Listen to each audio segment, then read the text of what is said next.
and gentlemen, are you ready for the countdown?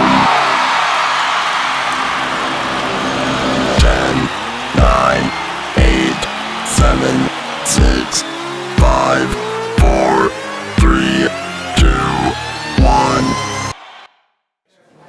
Welcome to 600 Seconds with HYLO ART. Tell us a little bit about yourself. What's up?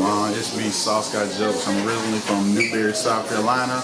I perform mostly out of Columbia, South Carolina, and Charlotte, North Carolina. Okay, how did you get started? I got started basically, something hit me. Like I was 27 years old, and like something just hit me. Like, damn, I'm damn near 30, and I ain't did none of my dreams yet, you know? So I always wanted to do it, so I just got out there and tried it one day and caught the bug, and been doing it ever since. Okay. Who are some of your influences? Some of my influences, I would say like Dave Chappelle and Patrice O'Neal, R.I.P., you know what I'm saying? I like Patrice O'Neal because he has a way of pushing the envelope, but he got such precise logic that you can't refute it, you know? So that's the type of comedy I like. Okay. What are your creative process? My creative process is just observing like the world around me and the type of media that I, absorb, whatever, and then just try to dissect things and find different points of view that other people usually wouldn't think about. Okay. What's the best work you've done so far? The best work I've done so far, I would have to say West Haddon. You know what I'm saying? I did my first comedy show at the Gold Den and this fine establishment right here. I got to handpick my comedians. I got to host and produce and make sure I had my hands in all the things about it. I actually got to pay some people, so it was a pretty big step up from what I usually do. Okay. What would you say is your purpose? My purpose is to just bring joy to people because like this world is crazy. You know what I'm saying? It's crazy. So I figured if I can shed light on the bull that's happening around here, why not? If that's my gift. Okay. Where's your current project you're working on? Current project I'm working on, I have a podcast going right now, Bottom of the Bowl podcast. You can find it on Spotify and Anchor. I'm also trying to get more shows right now. Like I'm trying to be a regular at the Gold Den, putting on comedy shows and whatnot, and just being out here trying to hit every stage possible. Okay. If you wasn't doing comedy, what would you be doing, job-wise? Probably somewhere in a factory, wasting away. To be real. Okay. What is your favorite childhood memory? My favorite childhood memory? It got so many. I don't know. My favorite childhood memory, it don't seem that big, but it was one time I was trying to get out the door real quick to go, do hood rat things with my hood rat friends. And my mama was like, no, boy, you gotta do this. So I tried to run out the door, but I forgot to get dressed. So I was naked, and I ran out the door, and I was like, damn. What would be your I made it moment? The I made it moment would be when I can't distinguish between the amount of people in the audience. When I come out there like, Sauce got jokes. I'm like, all right, this is it. What would be your advice to any other person that is trying to pursue being a comedian? Be brave. Just, like, there's gonna be a lot of naysayers, and you might even naysay yourself. Like, you just gotta be brave, get out there and do it, because you never know if this is what you want to do or not until you actually get on that stage and nut up and do it. Mm-hmm. How has COVID-19 had an impact on your career?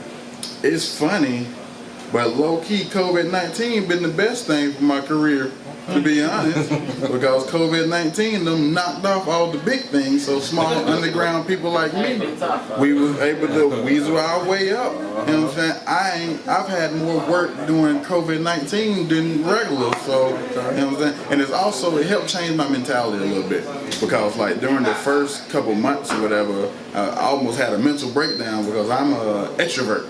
And so being locked in the house, it was like, what's going on? And I needed to, be progressive.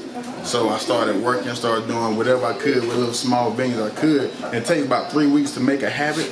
So I've got to a habit of just going out to go get it. And now that's my mindset now all the time. It's just going to go get it, going to go get it. So it's actually been good for me in a sense. Okay. How are you going to change the world? How am I going to change the world? By revitalizing the word so. Because everybody's so offended by every little thing, and people forgot how to use the simple word so. Like, you can have an opinion, I can have an opinion. I may not like your opinion, but I got all the power to say so and keep it moving. Yeah. I don't gotta go back and forth with you, you know.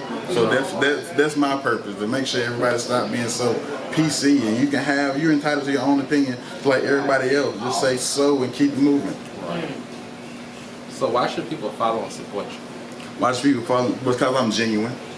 Because you won't get any fake out of me. I'm gonna be who I am at all times, you know. And I want other people to follow by my example of just be you authentically, and things gonna happen.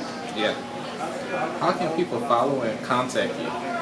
Well, you can follow me on IG, Twitter, and YouTube, all at Sauce Got Jokes 71, and on Facebook it is Anderson Comedian Nance. Okay. Last question. You want to perform for us? Yeah. All right. Let's set you up. Ladies and gentlemen, please give it up for Sauce Got Jokes. What's happening?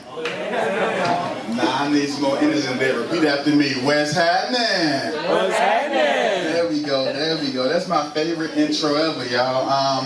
So I've been doing comedy for almost 2 years now, and I perform in front of predominantly white crowds. So when I say what's happening, repeat after me, they be feeling so involved. Like, oh my gosh, it's almost like we're saying the N-word. But the other day I was doing some comedy out in North Carolina, and I was driving, I got hungry. And then I was on the highway, I seen the next day they had a Waffle House. I was like, I bet, I'm not gonna eat me some Waffle House. I pulled up in the parking lot, I walked in the Waffle House, and to my surprise, that bitch was clean. I turned the fuck around. Hell nah, we don't do no clean Waffle House. Everybody know Waffle House is best served dingy. You know what I'm saying? The grease that they use to make the food in Waffle House is made with the tears and sorrows of society and shit. You know what I'm saying? If you want peace and prosperity, go to Chick-fil-A with that bullshit. You feel me? Leave my Waffle House alone. And when I pull up the Waffle House, my cook better be smoking a Newport, and my waitress better be missing about 3 teeth. You feel me? That's the only way I can eat my Waffle House. What you talking about? You know what I'm saying? But I'm single, you guys. Oh yeah. There we go. Okay, thank you. Somebody. I guess I'm not the only lonely one out of this motherfucker. You know what I'm saying? But dating is different nowadays, you guys. I tried to do some online dating. That shit did not go how I wanted to go.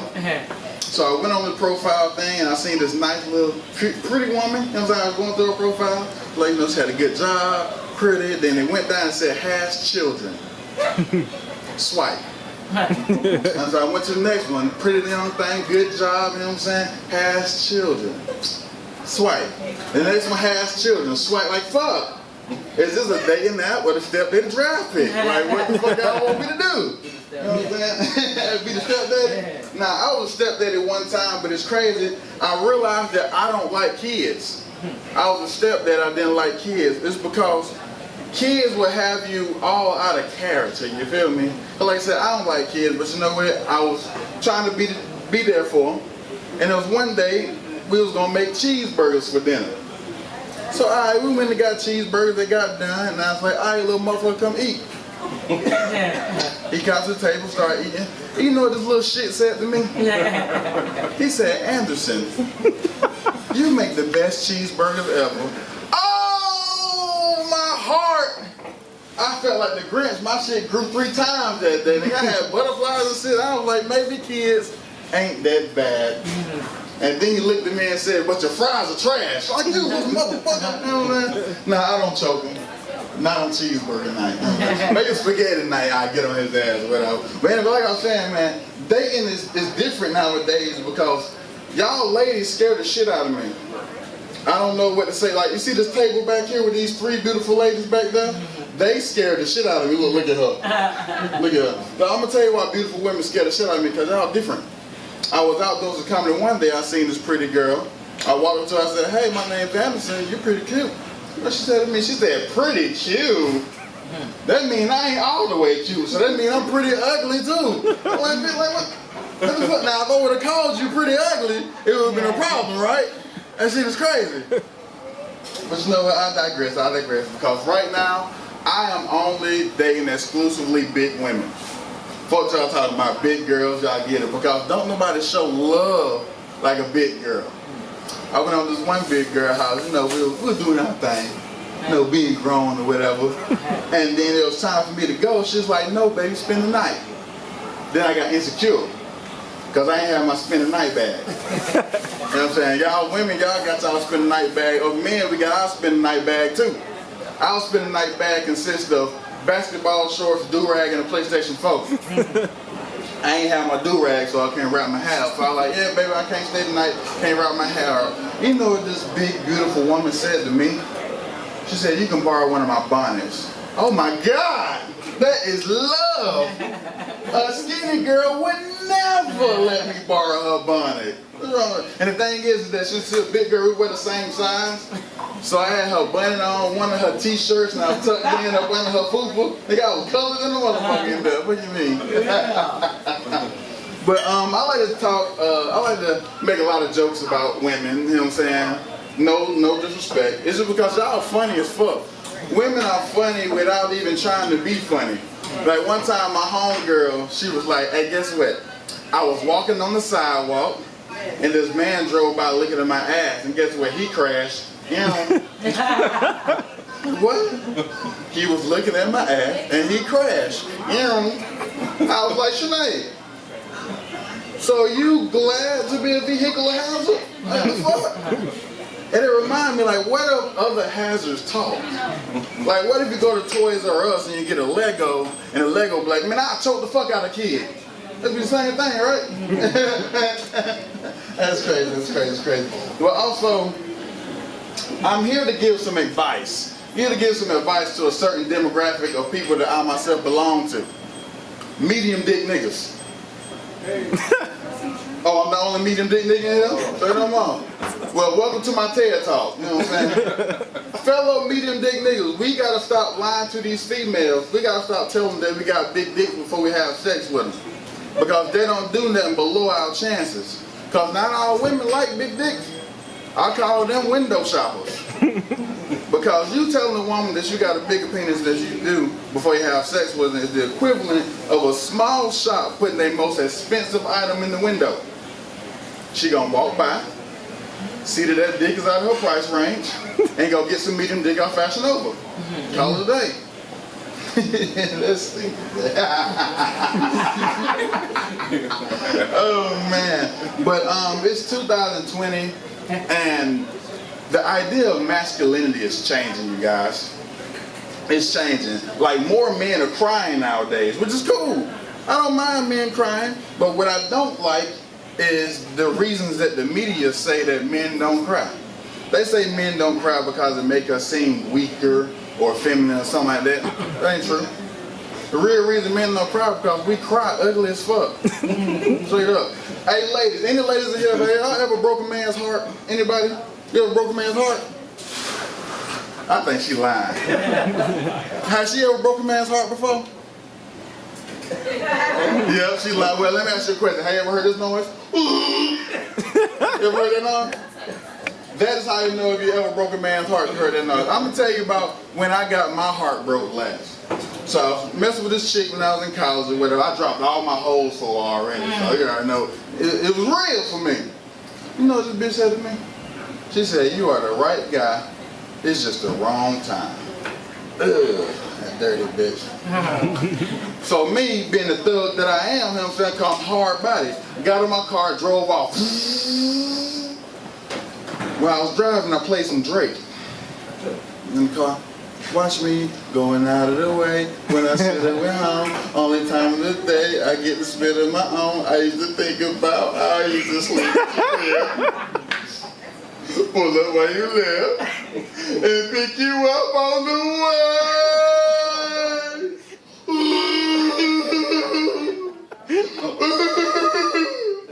That dirty bitch. And that's my time, y'all. Sauce got jokes.